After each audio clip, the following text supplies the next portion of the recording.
Om Shri Paramatmane Namaha. Yathartha Gita, Srimad Bhagavad Gita. Chapter 16. The Yoga of Telling the Divine from the Demoniacal. Yogeshwar Krishna has a unique style of posing a problem. He first indicates the peculiarities of the issue in order to compel attention to it, and then elaborates and explains it. His treatment of action may be cited as an instance of this. In Chapter 2, he exhorted Arjuna to act. He then suggested to him in Chapter 3 that he ought to undertake the ordained action. Elucidating its nature, he pointed out that the performance of yajna is action. Subsequently, before describing the nature of yajna, he dwelt upon its origin as well as upon what it has to offer us. In Chapter 4, he resorted to more than a dozen ways to unravel the nature of yajna, the doing of which is action.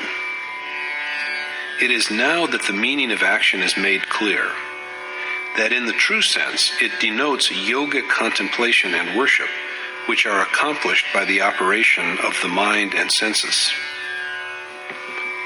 In similar fashion, Krishna first named the treasure of divinity and the accumulated horde of demoniacal impulses in Chapter 9. After stressing their main features, he told Arjuna that men with a demoniacal nature regarded him as but a contemptible mortal. He has, after all, a human body, and it is in this form that he has attained to his supreme state. But they who are demoniacal and ignorant refuse to adore him. Blessed with the treasure of divinity, on the other hand, his devotees meditate upon him with single-mindedness. However, the nature of divine and demoniacal impulses has not yet been made clear. It is only in the present chapter that this task is undertaken, and the first to be presented are attributes of the treasure of divinity.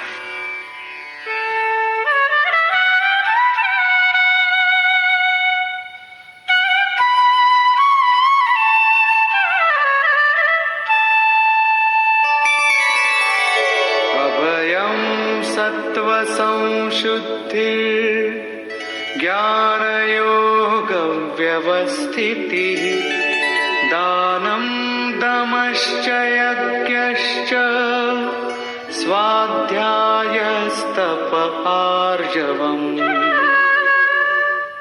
The Lord said, fearlessness, inner purity, steadfastness of yoga for knowledge, charity, continence, yajna, study of scriptures, penance, and uprightness. Total absence of fear, inner sanctity, constant endeavor and meditation to acquire the truth, complete self-surrender, subduing of the mind and senses, conduct of yajna as laid down by Krishna in Chapter 4, offering sacrifice to the fire of self-restraint as well as to the fire of the senses, offering pran and apan as oblation to each other, and last of all, the process of worship that entails sacrificing oneself to the fire of knowledge, which is achieved by the inner workings of the mind and senses, rather than by the yajna that is performed with oil seeds, barley grains, and an altar. Krishna accepts no such ceremonial act or sacrificial rite as yajna. Meditation upon the self, which is the discipline that prompts one towards the identical Supreme Spirit, penance that molds the mind along with senses in accordance with the cherished goal, and integrity of the mind and heart as well as of the body and its senses. These are some of the traits that characterize pious men.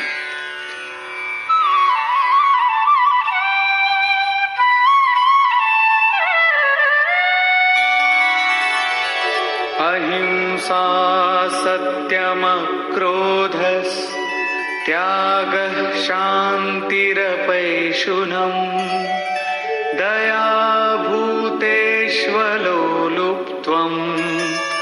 मार्दवं धीरचापलम्. Nonviolence, truthfulness, abstinence from anger, renunciation, tranquility, absence of malice, compassion for all beings, disinterestedness, tenderness, modesty, abstinence from futile effort. True nonviolence is salvaging of the soul, for degrading the soul is violence. As Krishna has avowed, he will be the destroyer of all mankind and generator of Varna Sankar if he does not carry out his task conscientiously. Since the character, or Varna, of the self is that of God, his straying about amidst nature is Varna Sankar. This is injury to the soul, and his deliverance is nonviolence in the true sense. Truthfulness is not speaking what is apparently real or pleasing. Is it truth when we say that these clothes belong to us? There can be, in fact, no more blatant a lie than this. If we are not masters of our own persons that are mutable or changeable, how can the clothing that but covers them belong to us? The Yogeshwar Krishna himself has spoken of the nature of truth to Arjuna in asserting that there is no dearth of what is true in all the three divisions of time, past, present, and future. The self alone is true. He is the supreme truth. This is the truth we have to fix our eyes on.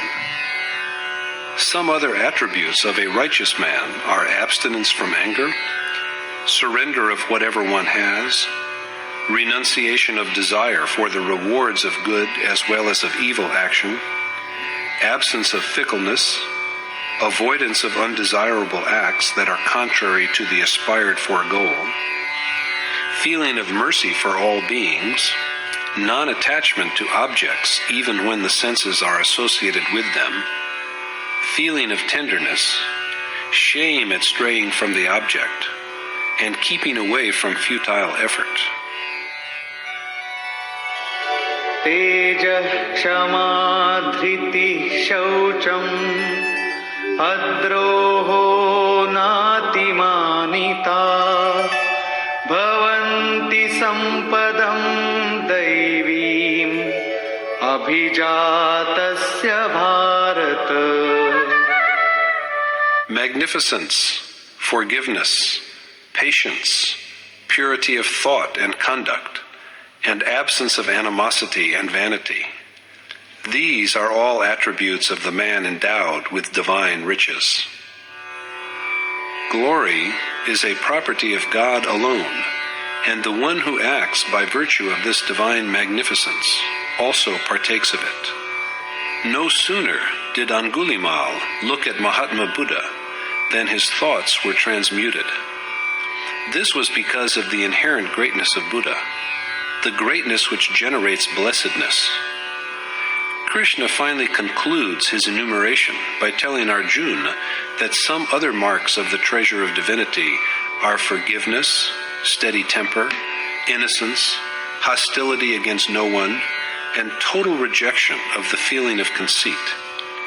In all, 26 attributes are thus catalogued, and whereas all of them subsist only in a seeker whose meditation has ripened to maturity, they partially exist in all of us.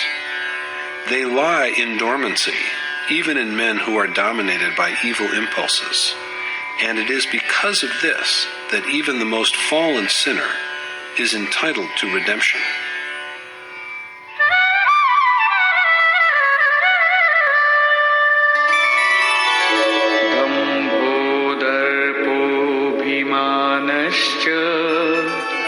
क्रोधः पारुष्यमेव च अज्ञानं चाभिजातस्य पार्थसम्पदमासुरी.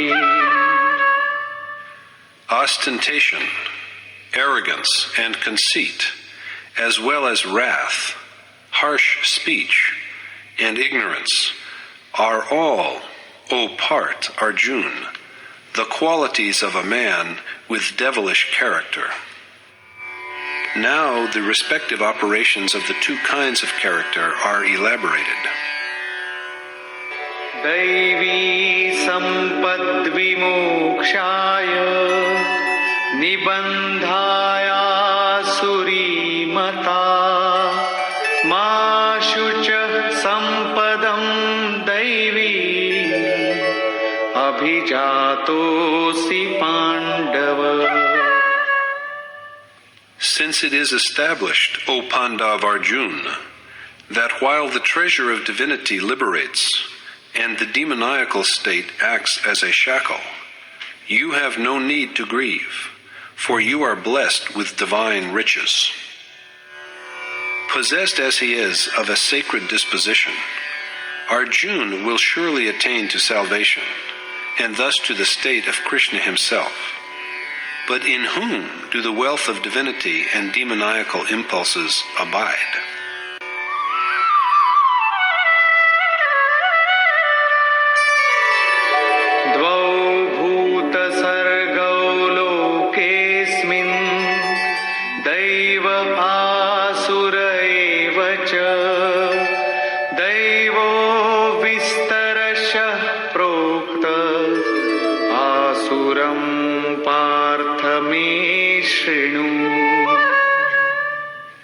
There are in the world, O Parth Arjun, two kinds of beings, the pious, on whom I have already dwelt at length, and the devilish, of whom you will now hear from me. There are in the world two kinds of men, godlike and demon-like. When sacred impulses are active within the heart, man is godlike, but he turns devilish if he is rife with demoniacal inclinations. Whether born in Arabia or Australia or anywhere else, people all over the world are divided into only these two classes. After having spoken at length so far of godly disposition, Krishna now proceeds to enlighten Arjun on the traits of demoniacal temper.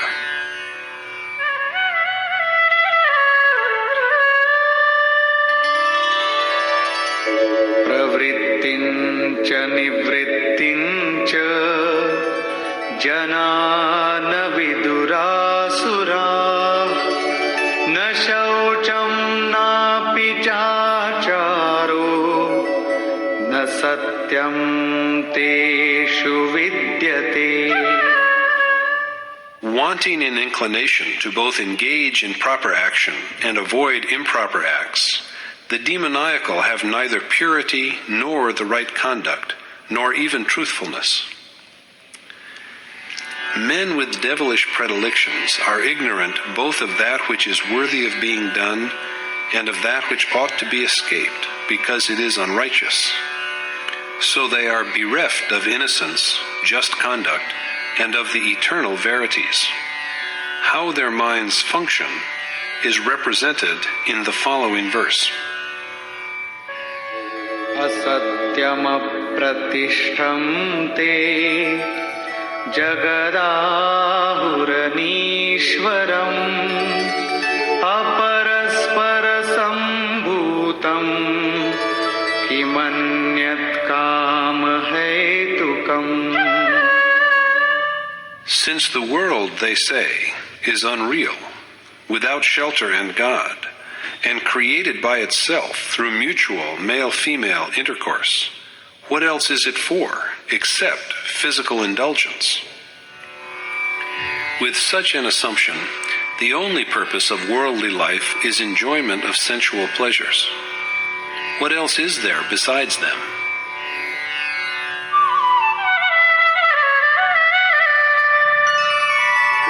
एतां दृष्टिमवष्टभ्य नष्टात्मानोऽल्पबुद्धयः प्रभवन्त्युग्रकर्माणः क्षयाय जगतो हिताः. Depraved and dim-witted, because they hold such a view, These malicious and cruel people are born only to ravage the world. With their nature corrupted by their dependence on a mistaken outlook, the only purpose of their existence is to destroy others.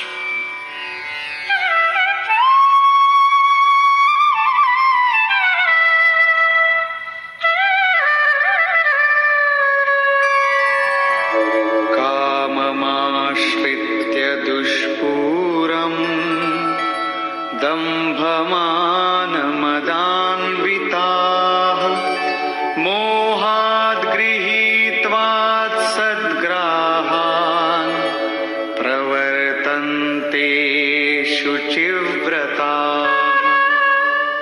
Possessed of arrogance, conceit, and wantonness, and immersed in insatiable lust, they subscribe to false doctrines out of ignorance and act wickedly.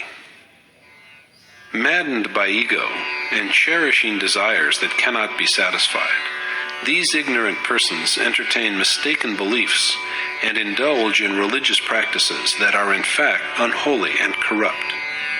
Even the presumably sacred ceremonies and sacrificial rites performed by them are nothing but perversions.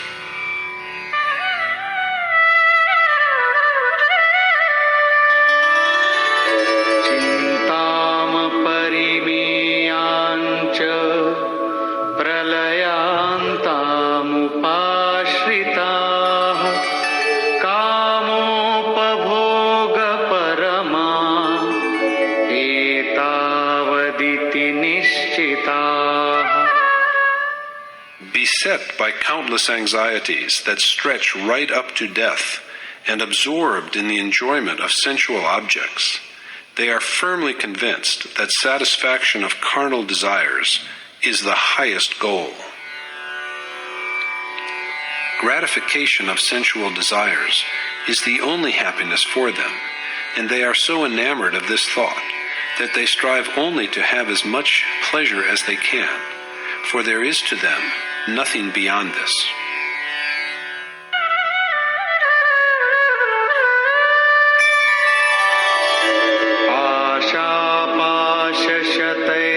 आशापाशशतैर्बद्धाः कामक्रोधपरायणाः ईहन्ते कामभोगार्थम्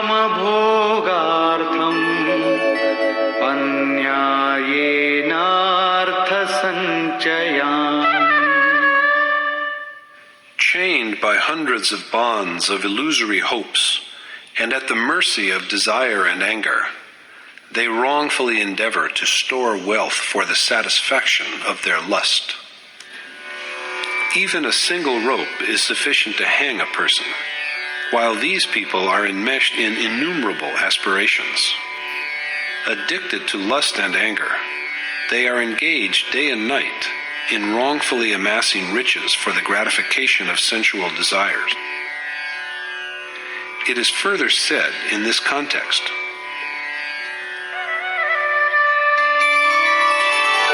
इदमद्य मया लब्धम् इमं प्राप्स्ये मनोरथम् इदमस्तीदमपि मे भविष्यति पुनर्धनम्.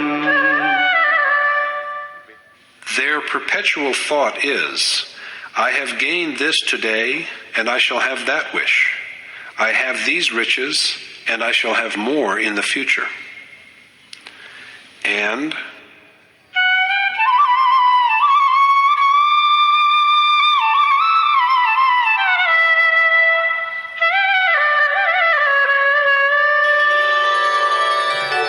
असौ मया हतः शत्रुः हनिष्ये चापरानपि ईश्वरोऽहमहं भोगी सिद्धोऽहं बलवान् सुखी. I have slain that enemy, and I shall also slay other enemies. I am God,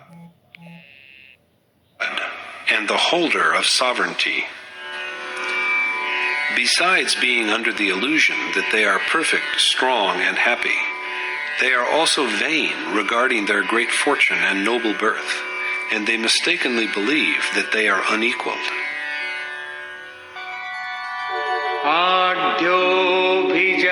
आढ्योऽभिजनवानस्मि कोऽन्योऽस्ति सदृशो मया यक्ष्ये दास्यामि मोदिष्य इत्यज्ञानविमोहिताः. Thus deluded by ignorance, they think, I am wealthy and noble born. Who can equal me? I shall perform yagya, give alms, and lead a life of bliss. They are victims of even more delusions. However, there is a problem here. All that these men do are said to be an outcome of ignorance. Is it, we may ask, also ignorance to practice yagya and charity? Before further dwelling upon the problem in the 17th verse, Krishna takes up the question of the ultimate end of these ignorant, deluded men in the following verse.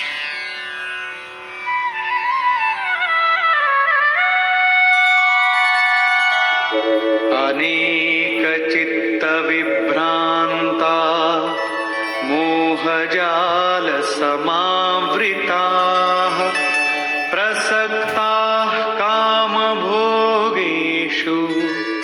पतन्ति नरकेषु च. Misled in many a way, entangled in the webs of attachment, and inordinately fond of sensual pleasure, they fall into the most defiled hell. Krishna will later throw light upon the nature of this hell, but in the meantime, he reverts to the problem of the apparently sacred acts of the ignorant.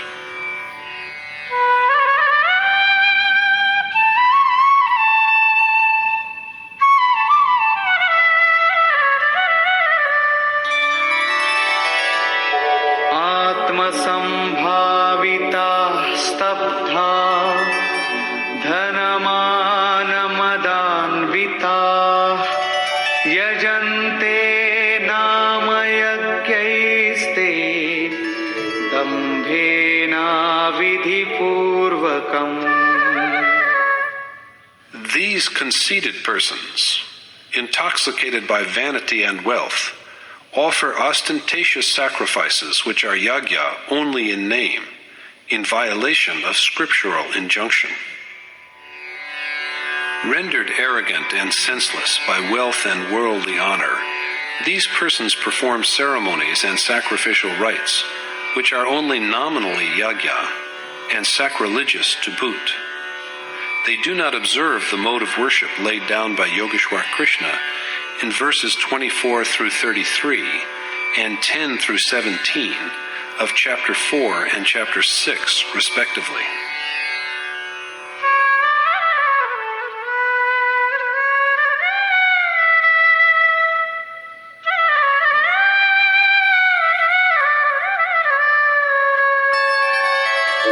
अहङ्कारं बलं दर्पं कामं क्रोधं च संश्रिताः मामात्मपरदेहेषु प्रद्विषन्तोऽभ्यसूयकाः.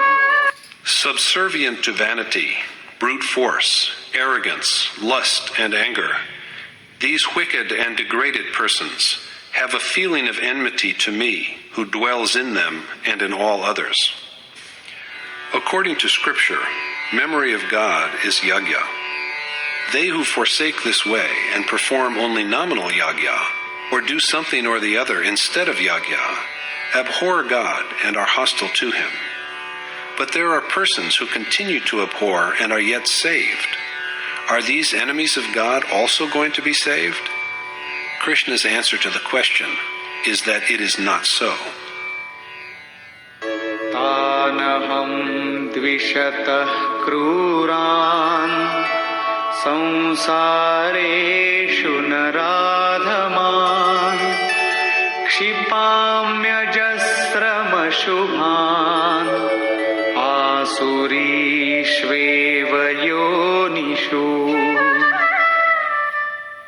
I forever condemn these abhorring, degraded, and cruel persons, the most abject among mankind, to demoniacal births.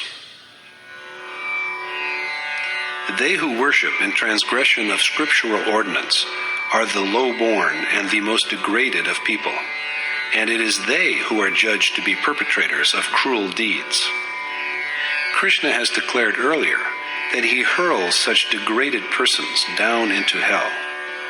Now he reiterates the same when he says that he dooms them to perpetual devilish births. This is hell. If the torments of a common prison are terrible, how much more so must be the endless fall into interior forms of life. So it is imperative that one must always strive to acquire the treasure of divinity.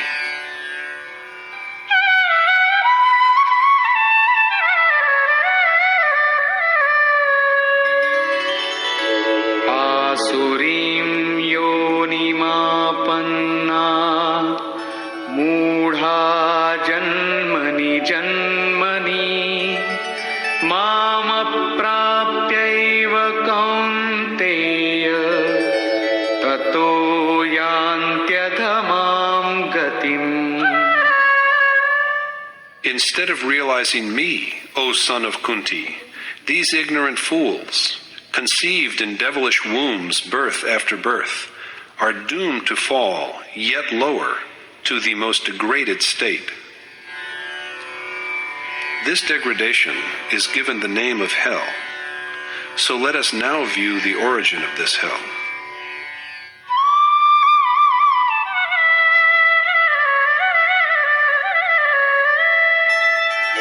त्रिविधं नरकस्येदम् द्वारं नाशनमात्मनः कामः क्रोधस्तथा लोभस् तस्मादेतत्त्रयं त्यजेत्. Since lust, anger, and greed are the three gateways to hell, because they are destructive of the self, they ought to be forsaken. Lust, anger, and greed are the three bases on which demoniacal impulses rest, so giving them up is a profitable enterprise. एतैर्विमुक्तः कौन्तेय तमोद्वारैस्त्रिभिर्नरः आचरत्यात्मनः श्रेयः ततो याति परां गतिम्. The person, O son of Kunti, who escapes these three doors to hell, practices what is propitious for them, and thus attains to the supreme state. Only by keeping away from these three ways to hell is a person equipped for conduct that may reward them with sublime good and the final beatitude of attaining to Krishna. Only by abandoning the three perversions can a person perform the ordained task, the outcome of which is the ultimate glory of redemption.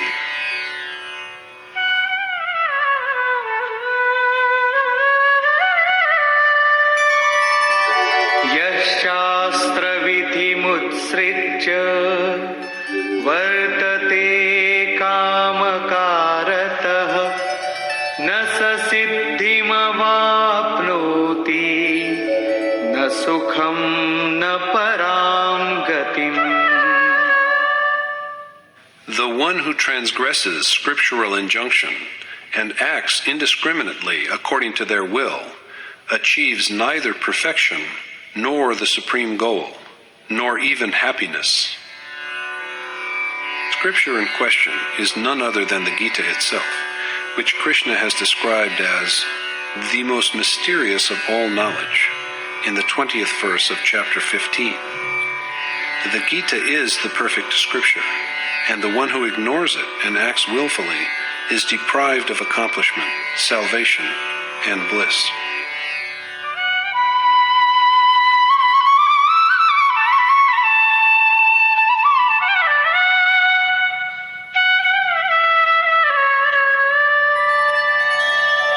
तस्माच्छास्त्रं प्रमाणन्ते कार्याकार्यव्यवस्थितौ ज्ञात्वा शास्त्रविधानोक्तं कर्म कर्तुमिहार्हसि. So Scripture is the authority on what ought and ought not to be done. And having learnt that, you have the ability to act according to the provisions laid down by the Scripture. In the 8th verse of chapter 3 also, Krishna told Arjuna to do the ordained task. Besides stressing the ordained action, he has also pointed out that yagya is that action. Yagya is an image of that special form of worship which completely subdues the mind and leads one to the eternal, immutable God. He now adds that desire, wrath, and avarice are the three main approaches to hell. Only after renouncing these three evils does action commence, the appointed action which Krishna has repeatedly portrayed as the conduct which brings one the highest glory and supreme good. The more a person is engaged in external, worldly business, the more alluring is the form in which desire, anger, and greed manifest themselves to them. The ordained action is, on the other hand, something to which access is secured only after the giving up of lust, wrath, and greed, and it is only then that such action is transformed into habitual conduct. For the person who rejects it and acts willfully, there is neither happiness nor accomplishment, nor the ultimate absolution. And Scripture is the only authority that prescribes the righteous as well as the unrighteous. So it is incumbent upon Arjuna to conduct himself according to Scripture, and that Scripture is the Gita. Conclusion. At the beginning of the chapter, Yogeshwar Krishna has given an elaborate account of the pious impulses that constitute the treasure of divinity. Steady meditation, total self-surrender, inner sanctity, restraint of the senses, subduing the mind, study that reminds one of the self, striving towards yagya, mortification of the senses along with the mind, absence of anger, and placid intellect are among its 26 attributes that have been pointed out. All of these virtues dwell only in those worshippers who are engaged in the practice of yoga and have come close to the desired goal. But they exist partially in all, in you as well as me. Subsequently, Krishna has named about 6 deviations, such as ignorance, arrogance, vanity, and cruelty, that make up the demoniacal accumulation of devilish impulses. Finally, then, he pronounces the verdict, addressing Arjuna, that whereas the riches of piety bring about perfect liberation and the realization of the supreme state, the store of devilish impulses shackles and degrades the self. But Arjuna is at the same time assured that he need not despair, for he is blessed with the treasure of divinity. Which, however, are the abodes of the righteous and of the unrighteous impulses? Discoursing on this, Krishna has said that people's disposition is of 2 kinds, the pious and the impious. A person is godly if there is an abundance of the divine impulses in them, but one is devilish if they teem with vices. Wherever they are born and whatever names they are known by, people cannot but belong to one of these 2 classes. Krishna then gives a detailed account of the attributes of persons who are cursed with evil disposition. People with unrighteous predilections have no inkling of how to undertake action that is worth doing, nor of how to abstain from that which is unworthy. Since they have not undertaken action, there is in them neither truth nor purity, nor the right conduct.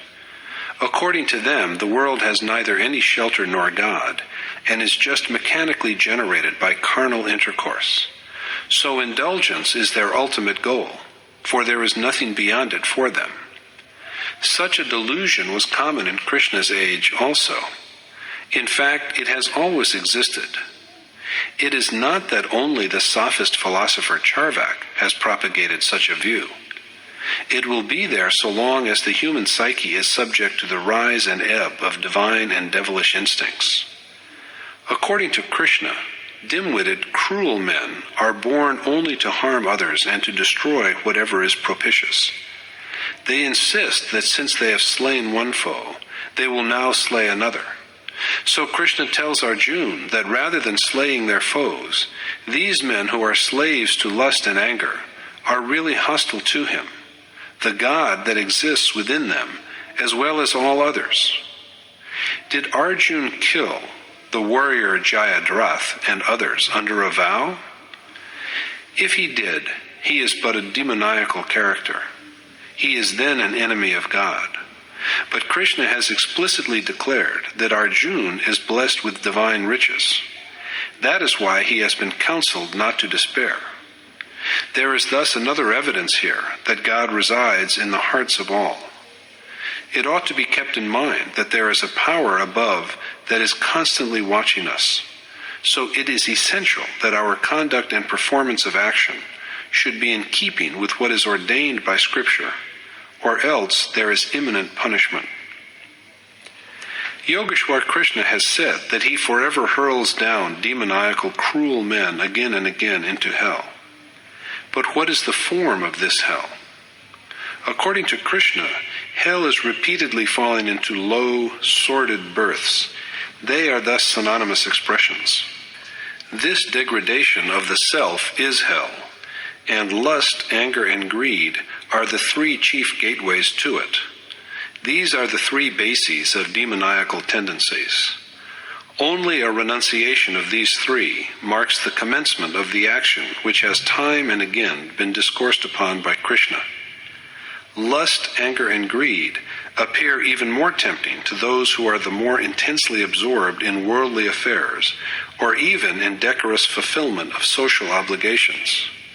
Truly, therefore, only by eschewing these three does one gain admittance to the ordained action.